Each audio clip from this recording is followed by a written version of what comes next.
How you doing? I'm James McKernan. I'm here at York University and I'm building a couple staging risers. I have some people here who are going to help me, Corey, Oase, and Monica, and Sarah, who's on camera, who you're probably not going to see a whole lot. At any rate, so staging risers, your standard staging riser size is 4 foot by 8 foot when you're looking at it from the top, and we're going to build our risers 6-inch deep, and they're designed to have 6 legs attached to them. They're made of 2 parts, a skirt, which has all of your wood on edge, and the top, which is your walking platform. If you come on over here, I've just done a really rough sketch of what it looks like, the frame looks like. We have our rails, which are 4 feet long, our stiles, which sit in between our rails, and they're 7 foot 10.5 long, and our toggles, which are on 2 foot centers, which are 3 foot 10.5 long. We're going to attach these by pinning and screwing them, brad nailing and screwing them together, and we're going to be putting handles in the ends of each of these risers. Now, if you look at these boxes over here, these holes are fairly irregular, and they just don't look very good. So I'm going to be using a jig that we're going to make, and I'll show you how to make the jig so that our handles will be perfect every single time. We're going to use the drill press, the jigsaw, and the router to create a template and a jig that we will then lay our blanks, our rail blanks, on here, and we're going to trace them, rough cut them with the jigsaw, and then we're going to route them. Then we're going to round them over so that they're easy on the hands. We have 2 different sizes of plywood here. The mill you're getting our plywood from is Columbia, and they use Pure Bond adhesive in it, so it's formaldehyde-free glue. It's good for the environment of the shop, and it's also good for the environment. This is FSC certified plywood, though we broke the chain of FSC when we ordered it from the company we ordered it from, but this plywood, it's locally made, and we're just trying to be more responsible with the type of wood we're using. The 4 by 8 sheets, the ones that are cut exactly to 4 foot by 8 foot, we're using those for the tops, and we also have some oversized sheets which are 4 foot 1/2 inch by 8 foot 1/2 inch, and we're going to use those and cut those up to make the skirt. Before we get started here, do you guys have any questions about what we're doing? Why is that sheet a 1/2 inch bigger than the other sheet? Construction plywood is as close to 4 foot by 8 foot as you can get it, but cabinet makers prefer oversized plywood. What you get when you have oversized plywood, if you're using exactly 4 by 8, as in the tops of risers, it is a bit of a pain because you have to cut it down. But the edge of this plywood is called the factory edge. The sides are parallel to each other, but when in shipment, these sheets see a little bit of dinging, and they can see some damage. And also the edges of the veneers aren't quite as nice as they would be just in from the edge. So cabinet makers prefer oversized plywood so they can cut away the factory edge. You also try to cut away the factory edge when you're building because it's just not as clean. It has seen some damage, and a glue joint from a factory edge isn't as strong. Do you guys have any other questions? Ask your question. So when we're making risers, is it easier to just make like all of them, each side of all of them at the same time, or do you want to do one riser at a time and then move on to the next one? When you make a frame, you're gluing all the joints on a frame. If you make a series of frames and set them off the side and then go to put the tops on them, the glue joints on the frames themselves, the glue itself would have started to set. So you would actually have to crack the frame to line up the frame with the lid of the riser. So you want to build a frame while the glue hasn't set yet, then put the top on, square it up to the top, and then all the glue will set. So you don't want to build a bunch of frames because you'll just end up cracking and taking the strength away from the glue joint. So essentially the riser's an oversized flat like the one you made in Stagecraft. Indeed, a riser is just a more heavy-duty flat. It uses the same technology. It sits on the ground horizontally, where generally a flat's vertical, but yeah, it's pretty much the same building technique. Is there ever going to need to make roofs in theater? Absolutely. Or ceilings? Absolutely. Yeah. When I've done roofs and ceilings on stages, I generally have hung them so that they're not attached to the structure underneath. But you can do it so that they're sitting on the structure, but it makes it harder for lighting. So we're going to start cutting the rails for the risers now, and you never ever start cutting rails from a full sheet of plywood. It gets too inconsistent as you move through the whole sheet. We're going to start by cutting the sheet of plywood in half, and then we'll work to cutting them into the smaller dimensions. So if you can help me just lay it good side up on the table, and keep your hand well clear of that blade, please. Okay, that's good. Thank you.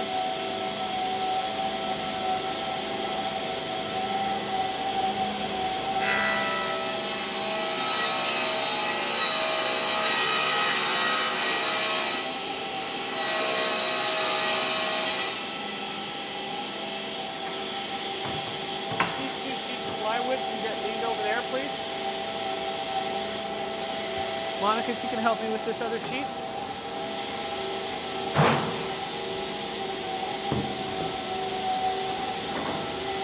Okay.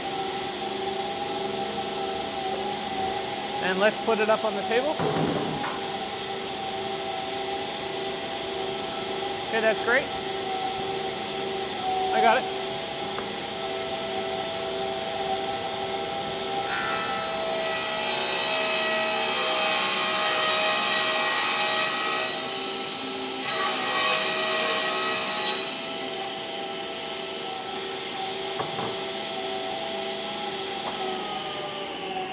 This one here for now.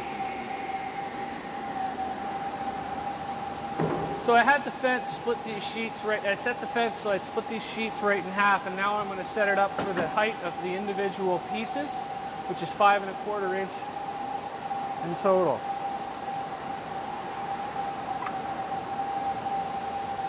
This is the edge that I just cut, so it's a fresh cut edge. That's the edge I want to put up against the fence. This is the factory edge. You can see it has a stamp on the outside of it. It's nowhere near as consistent as the cut I just made. So all of my pieces are going to be based on that.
Putting that freshly cut edge up against the fence.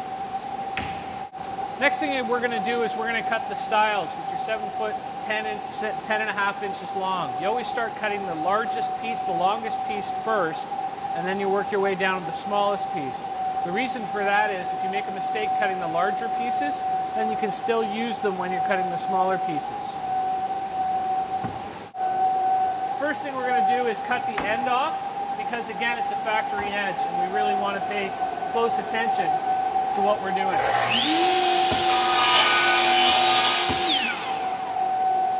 Never reach in there, always just kind of do one of those. Use the piece of wood to get it out of there.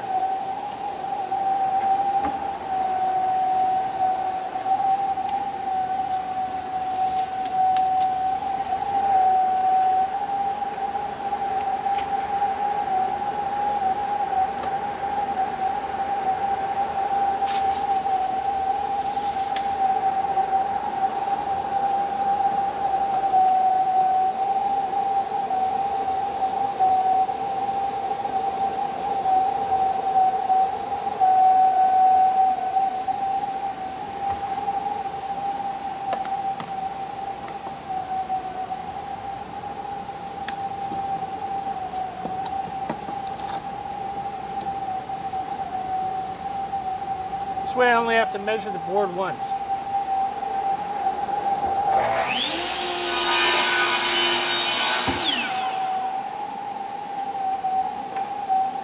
I'd always double check after I put the stop block in to make sure I'm right.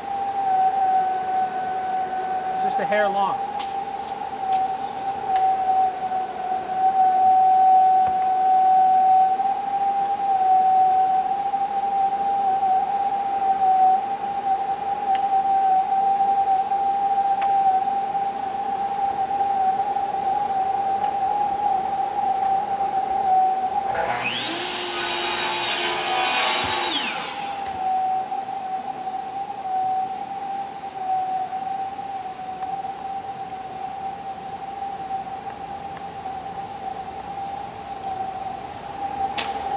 All right, so we can...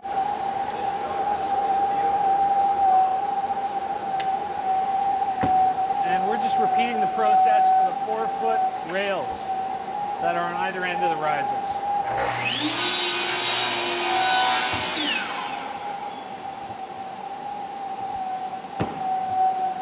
Because these sheets are oversized, I'm going to be able to get 2 4-foot pieces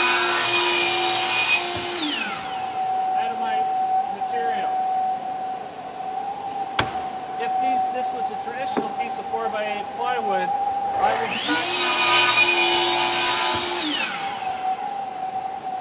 one rail and one toggle out of an 8-foot length.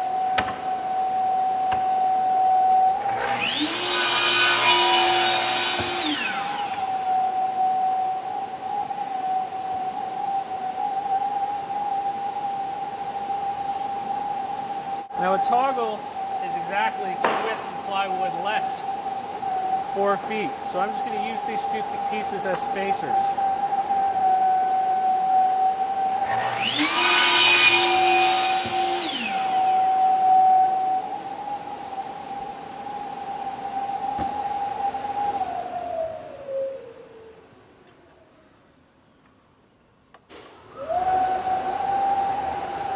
So I take my 2 spacers, I set them up in between the stop block and there, and then I can move my stop block and it'll be automatically correct.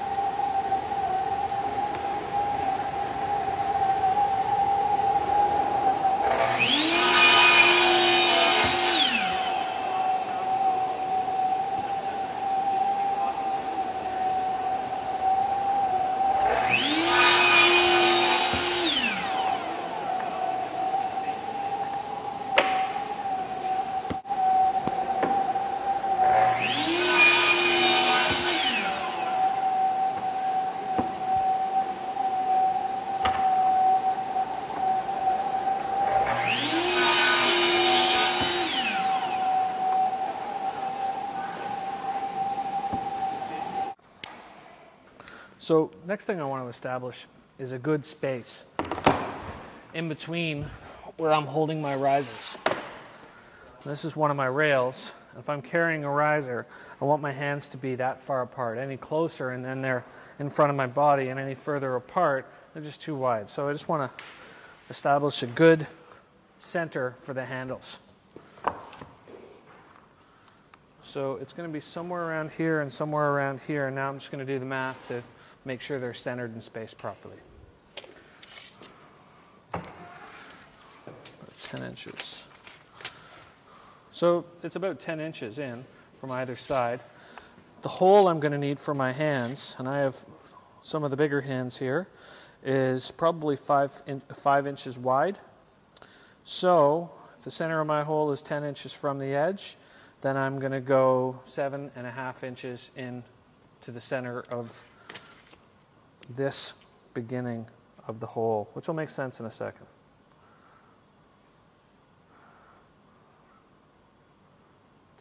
Which is here, and then 12.5 to here.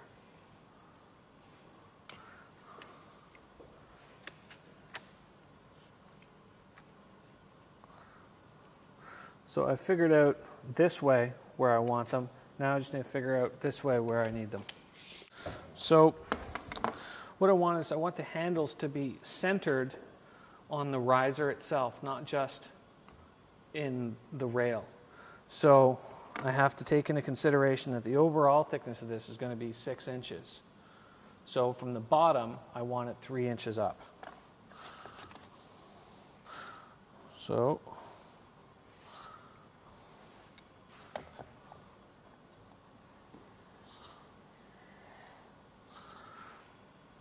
marking my cross points, there's the center of my holes.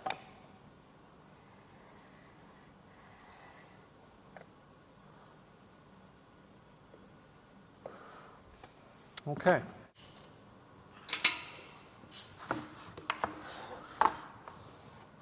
So what I'm going to do here is I'm going to line up the drill bit on that line with the outside of this circle being at the 5-inch mark. So I have it up against a fence so I'll get a consistent width. If you guys can help me with the weight there for a second. Always just make sure it doesn't go anywhere.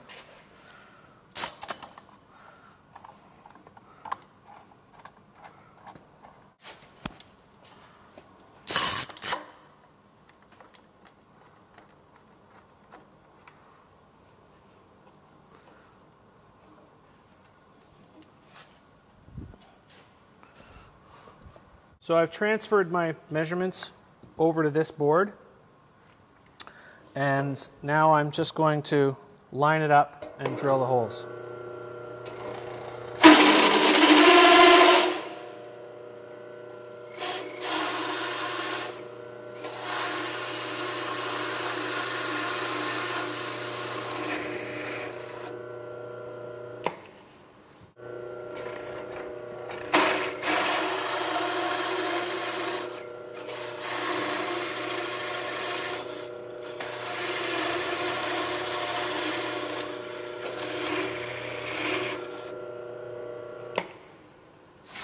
Put in the locator blocks on this jig so I don't have to worry about it. The second I put my piece in, it'll be in the right place.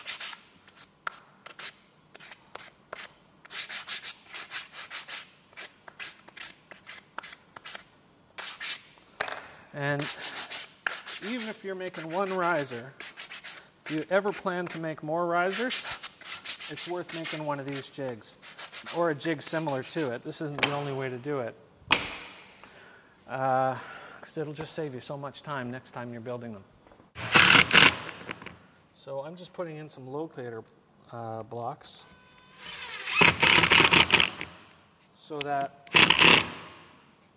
it's going to be flush on these two sides.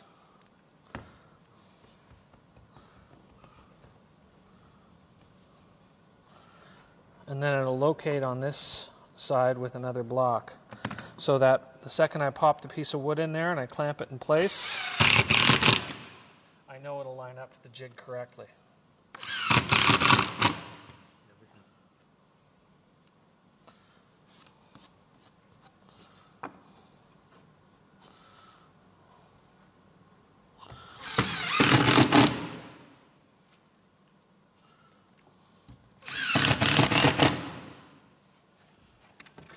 Part in making this jig is cutting out the rest of the handle.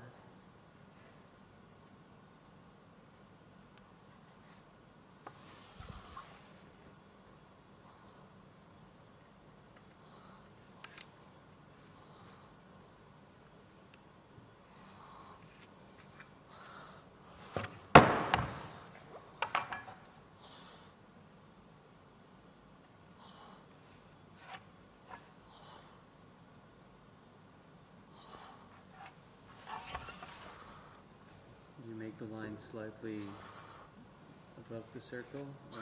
No, I just put it right where it is and I'll just cut on the inside of it. Okay. So, get 2 clamps and I'll clamp these boards in place.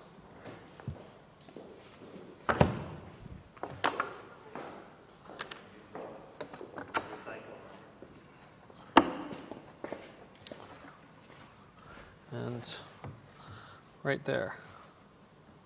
Yep. Now, because the jigsaw I'm about to use doesn't have dust collect on it, I am going to wear a respirator.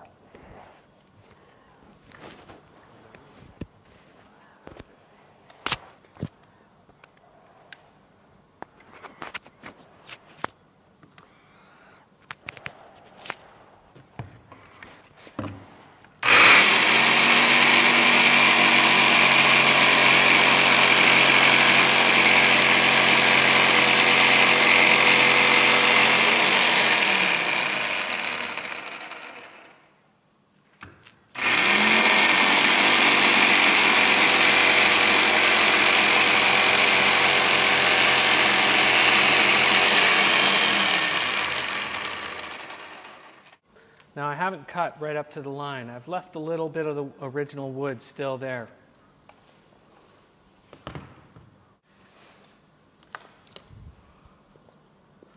Doing is I'm putting in guides to the pencil line that I drew earlier, and I'm making sure that the wood is flush to the edge of the circles, the tangential line on the circle. Because I'm going to finish this with a router.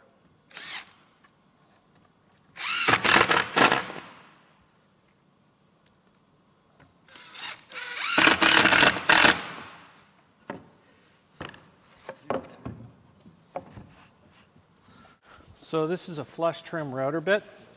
The idea is that this bearing is going to run on the guide that I put in, and it's going to straighten out these holes for handles. I want to make sure my height with the machine unplugged.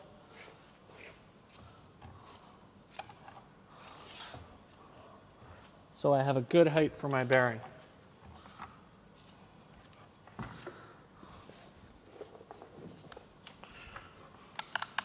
I want to make sure it's not on when I plug it in, obviously. And I'm going to get my safety gear on. Slow motion. So I'm going to clamp my work in place.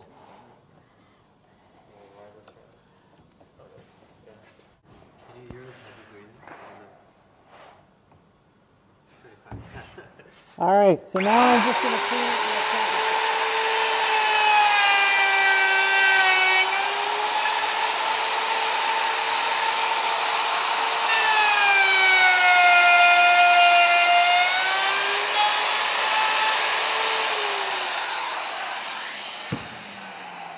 End up with a much cleaner hole that you can more easily repeat.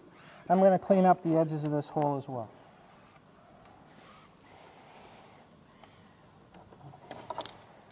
Could you, instead of using the router, use the jigsaw? It wouldn't be as clean. No? Yeah. It would, Why don't we use the router with the drill press? with that bit? Well, I mean, without the drill press entirely. Well, to get those curves, I would have had to have a template curve to get them from, which is easiest to get using that tool. Someone grab me an 1¼ inch screw, please.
So I'm just going to tidy up this piece, and I have a 3/16 roundover bit in this router.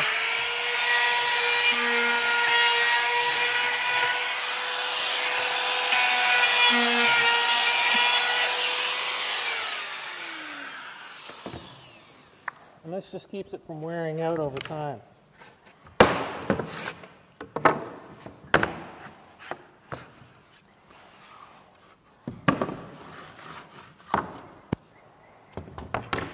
Next thing I'm going to do is set up this jig so the holes are overhanging on the bench.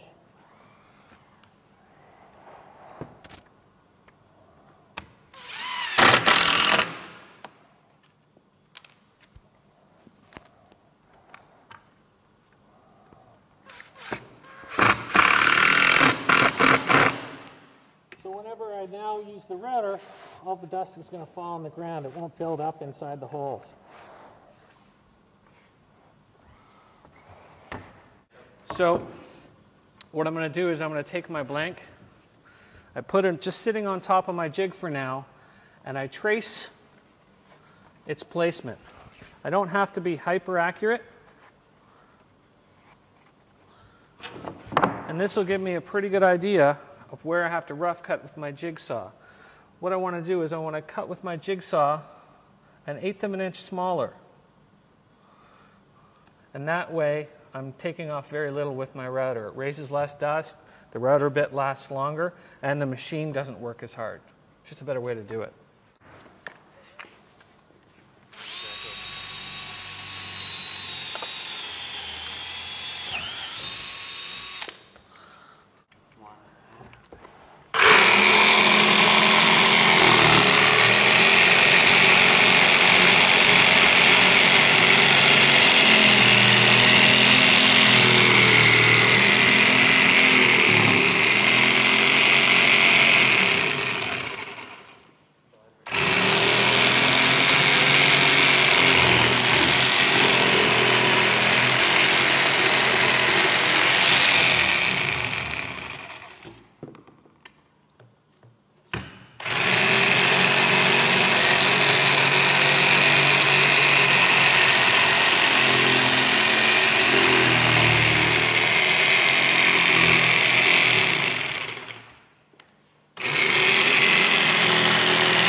Sorry? What are the parts where it kind of hiccups and makes groaning noises? That's this thing that's dying. Not a very happy tool.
Perfect handles every time.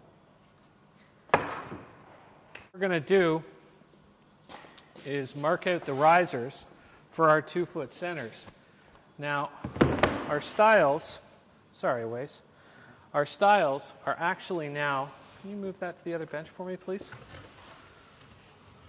Our stiles are now actually 7 foot 10.5, so they're not a full 8 feet. So if I mark out my 2 foot centers, it won't work out. So I'm going to take one of my rails and just sit it at the edge of these 2 stiles. Now, I want to make sure they're lined up at the end, and then all I'm going to do is hold it in place with that, and then I'm going to mark 3/8 of an inch on either side of my 2 foot center, and that'll give me either side of my 3/4 piece of wood. I'm also making sure that my good faces are on the outside, because I want my good face of plywood on the outside of the skirt of my riser.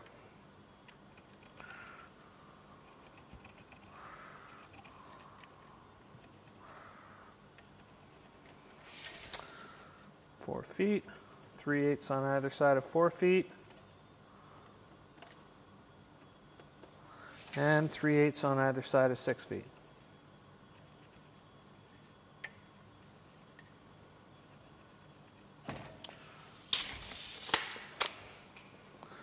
So let's turn that compressor on.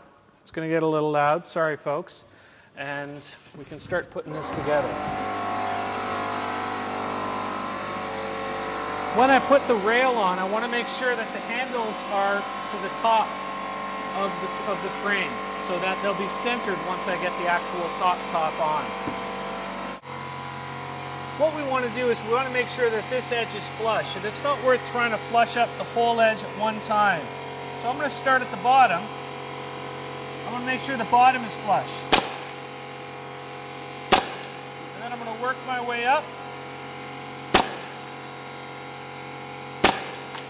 I got 4 nails all the way up, and I make sure that's good and flush. And then I do the same thing on over here. Wasn't me.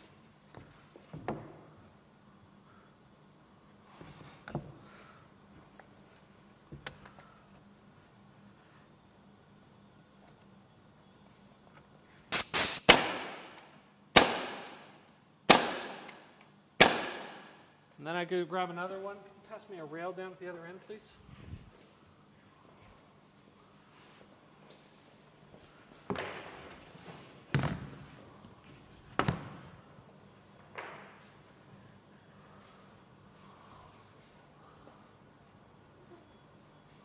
Make sure I have this the right way. Yeah. Let's bring the frame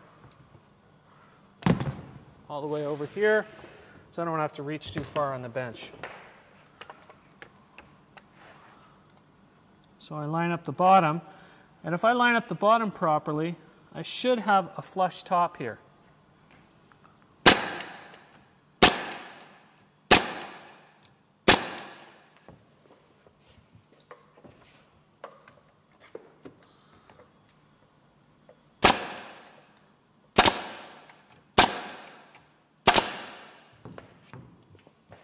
And now I get ready with my 3 toggles.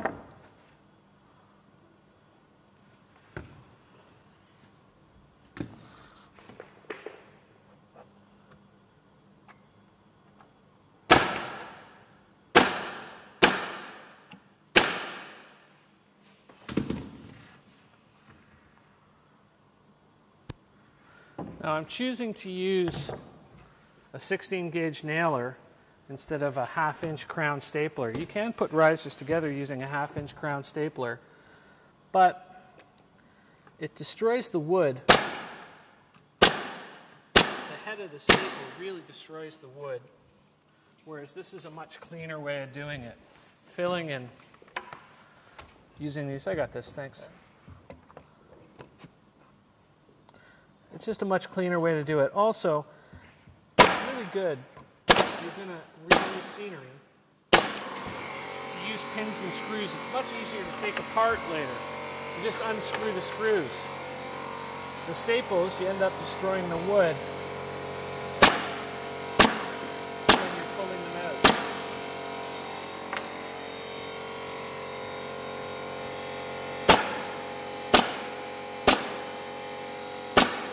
Now, if you're not too comfortable with the nailer, you can also draw a line right up the middle there. And that makes it easier for you to catch all the rails. But I'm pretty comfortable lining up and hitting the framing, so I don't do that. But if you feel you need to, that's another way to do it. Next thing we're going to do is, I'm just going to double check the dimensions here and make sure I'm building the right size riser. 4 feet by 8 feet on the nose. So what I'm going to do is I'm going to glue it, and this is, believe it or not, where a lot of people make a mistake. They glue in front of them and they get their stomach covered in glue. So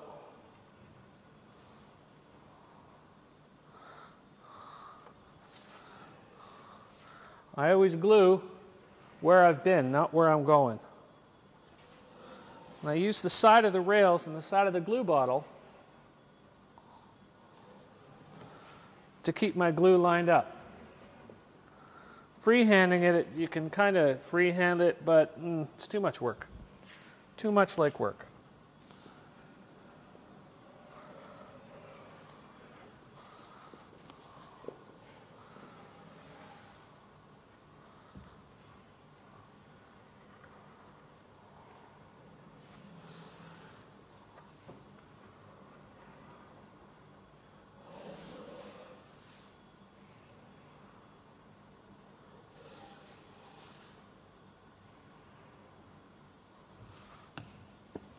Next thing we want to do is grab a sheet of plywood and put it on top. So what you want to do, Oasis, is line up one of your corners of the plywood with the corner of the riser. You just want to drop it on like that. Now we're never going to get that perfect first go, but next thing we do, I got this, Oasis, is we overhang it so we can actually see what we're doing. And the first thing I do is I establish a corner. And then you work your way along, flushing up.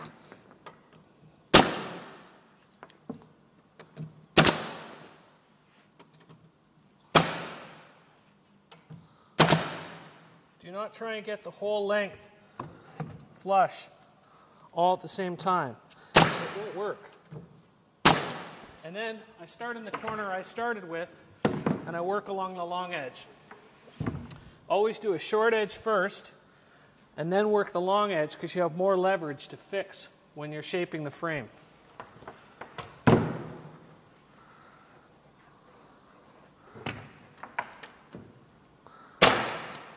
I find I have to use my fingers as much as my eyes to make sure this lines up properly. Your eyes are extremely accurate, but your fingers, putting your eyes together, just makes it that much better.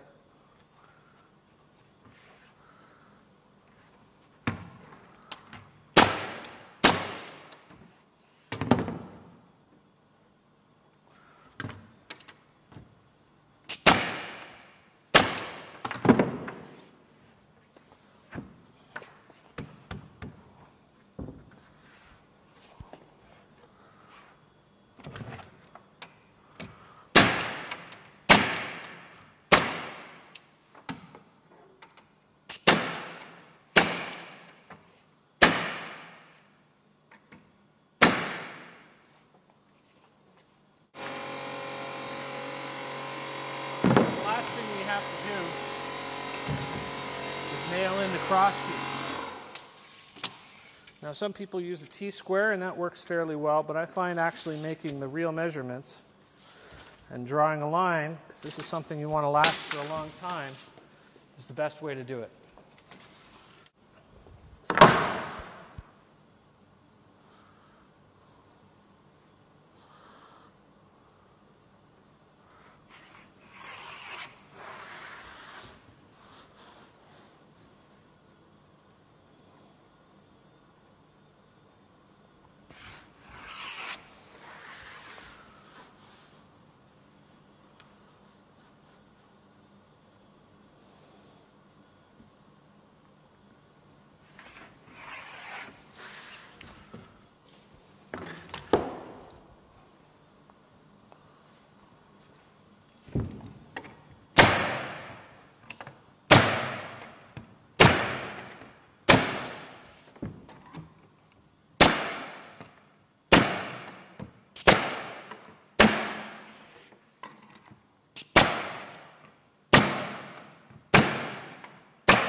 Now that's all pinned and glued, and you could use a riser like that, but I would never do it.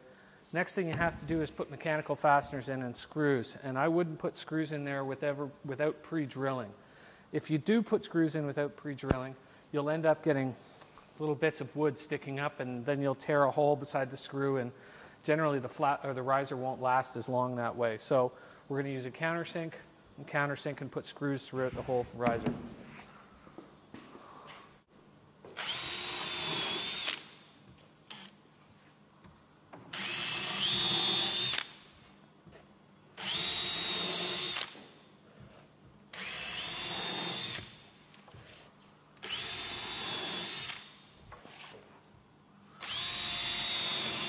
Just put the screws in so they sink in. Don't sink them deep. Just get them so that they bottom out in the hole, okay?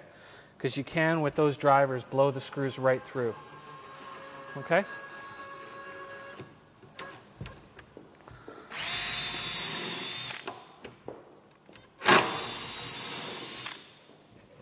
You don't have to be that careful. Is it? 2 times speed.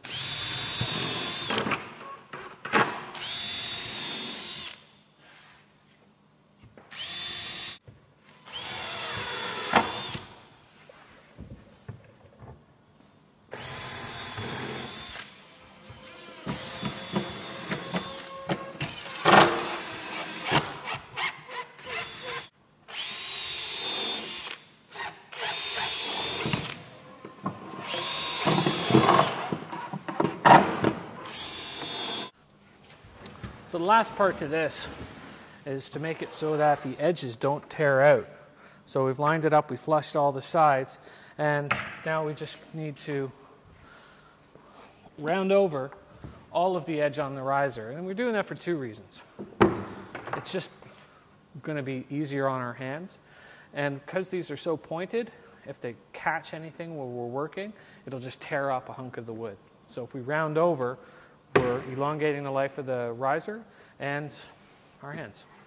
And again, I'm going to run it counterclockwise to come on the outside.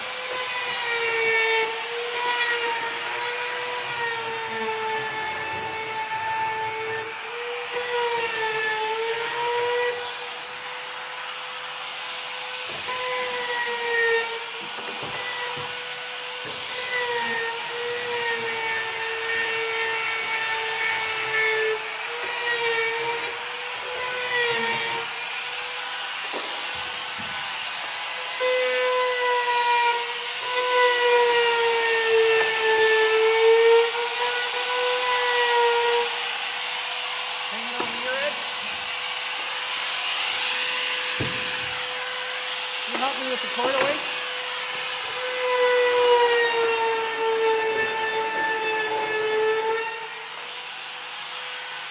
And let's hang it off the end here.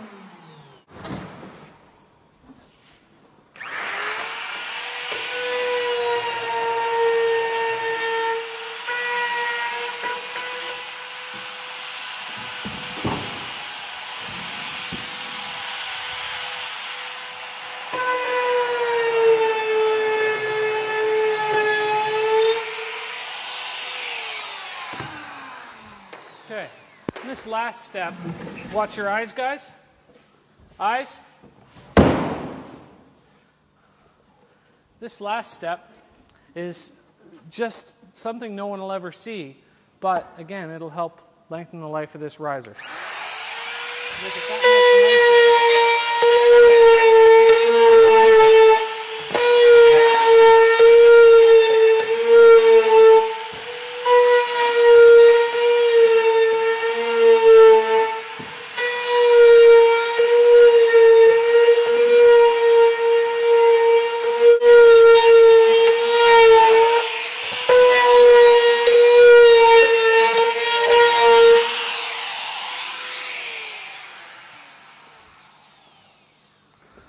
And this is a properly constructed scenery deck.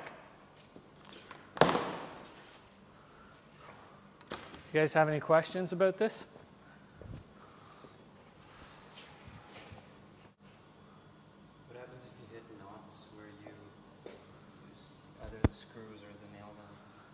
with the nail gun, a couple things can happen. Most people don't know that nails,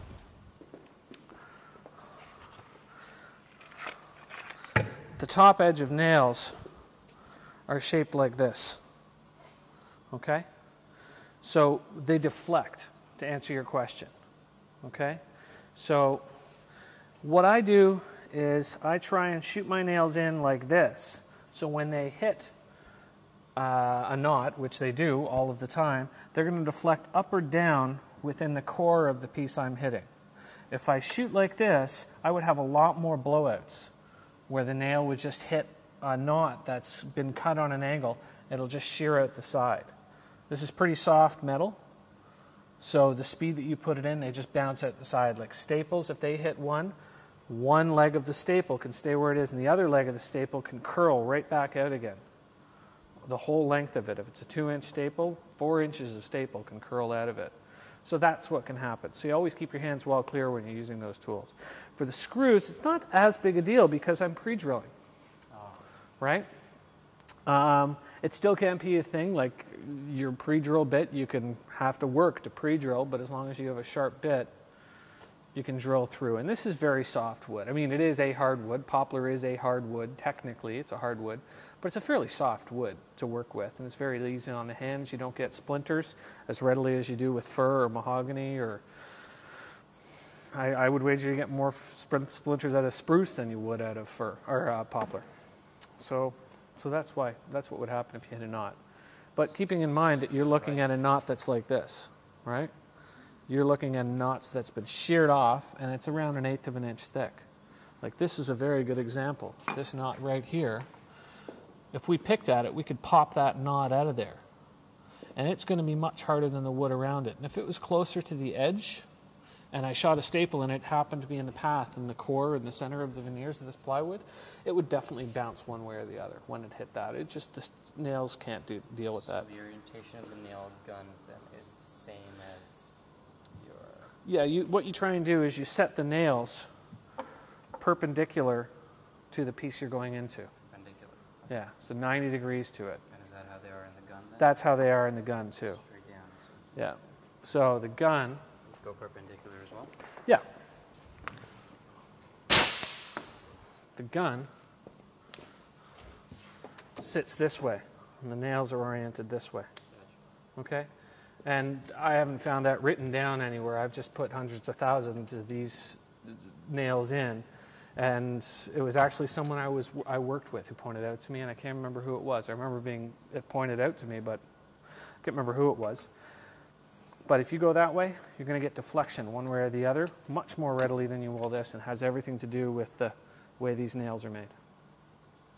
Nothing to do with the gun. Any other questions? Cool. You guys build the other one. That's all.